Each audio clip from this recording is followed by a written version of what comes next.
वन्यजीवों के आतंक पर बागेश्वर में वन विभाग का एक्शन प्लान। डीएफओ की पहल से ग्रामीणों को राहत की उम्मीद। बागेश्वर में इंसान और जंगल के बीच बढ़ते संघर्ष के बीच वन विभाग ने अब समस्या से निपटने के लिए कमर कस ली है।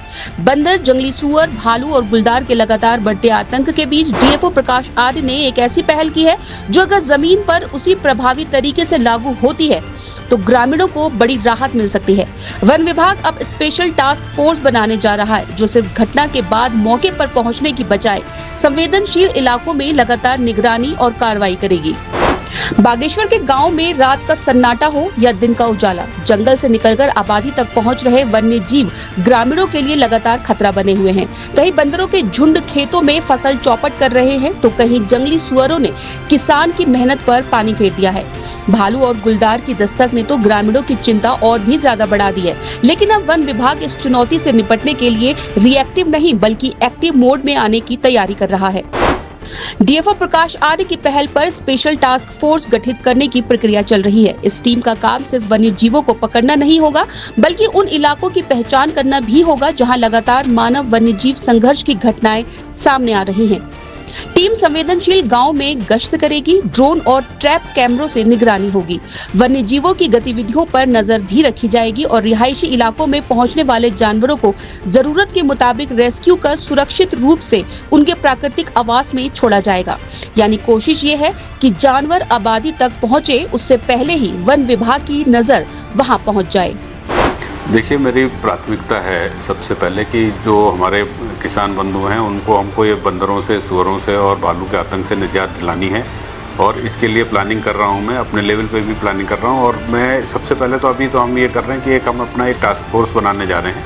ये टास्क फोर्स ऐसी होगी जो अलग अलग गरुड़ क्षेत्र में हो, बागेश्वर क्षेत्र में हो या अलग इधर अपना कपकोट क्षेत्र में हो, अलग अलग टीम रहेगी। वो जा कर के पहले तो गश्त करेंगी। सबसे पहले हमको एरिया सेलेक्ट करना है कि सबसे ज़्यादा कहाँ पे, किस जगह पे सुअर और ये बंदरों का आतंक है। हमको उनकी मैपिंग करनी है, जियोलॉजिकल मैपिंग करके हम उनकी, उसके बाद में तब हम अपनी जो टीम होगी लगातार वहाँ पे स्टेशन करेंगे और वो जा करके उनको गश्त करेंगी, ग्रामीणों के सहयोग से उनको भगाएंगे। डीएफओ की ये पहल इसलिए भी महत्वपूर्ण मानी जा रही है क्योंकि मानव वन्य जीव संघर्ष में अक्सर कार्रवाई घटना के बाद शुरू होती है, लेकिन यहाँ निगरानी, पेट्रोलिंग, तकनीक और त्वरित रेस्क्यू को एक साथ जोड़कर स्थायी व्यवस्था खड़ी करने की कोशिश की जा रही है।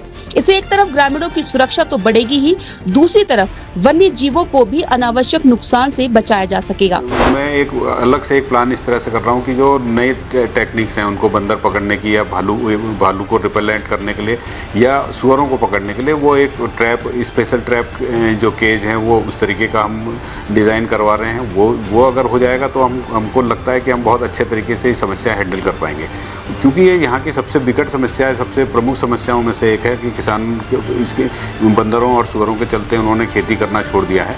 तो इस समस्या के समाधान के लिए हम लोग सबसे पहले लगे हुए हैं, कोशिश कर रहे हैं कि हमारी टीम के रहते हुए ये इस तरह की समस्या ना होने पाए। तो इसी के साथ ही मेरा ये आपको सभी अपने क्षेत्रवासियों को संदेश देना है कि ये कार्य मैं तुरंत ही शुरू करने वाला हूँ, बहुत शीघ्र शुरू कर रहा हूँ और जल्दी शुरू करके अपने साथियों को मैं सभी को कहना चाह रहा हूँ कि हम लोग ये जो बंदर और सुअर के आतंक से निजात दिलाने के लिए हम लोग कमर कस के लगे हुए हैं और बहुत जल्दी ही मैं कोशिश करता हूँ कि हम लोग सब लोग मिल करके इस समस्या से भी छुटकारा पाएंगे। बागेश्वर में जंगल और इंसान के बीच बढ़ती दूरी को पाटने की ये कोशिश कितनी कामयाब होती है ये तो आने वाला वक्त ही बताएगा, लेकिन फिलहाल डीएफओ प्रकाश आर्य की ये पहल ग्रामीणों की सुरक्षा और वन्य जीव संरक्षण दोनों को साथ लेकर चलने वाली एक सकारात्मक पहल जरूर नजर आ रही है। सटीक और भरोसेमंद खबरों के लिए आवाज इंडिया से जुड़े रहिए। चैनल को सब्सक्राइब करें, पेज को फॉलो करें और वीडियो को ज्यादा से ज्यादा शेयर करें। आपका एक सब्सक्राइब, एक लाइक और एक शेयर हमें और ज्यादा बेहतर पत्रकारिता के लिए प्रेरित करता है।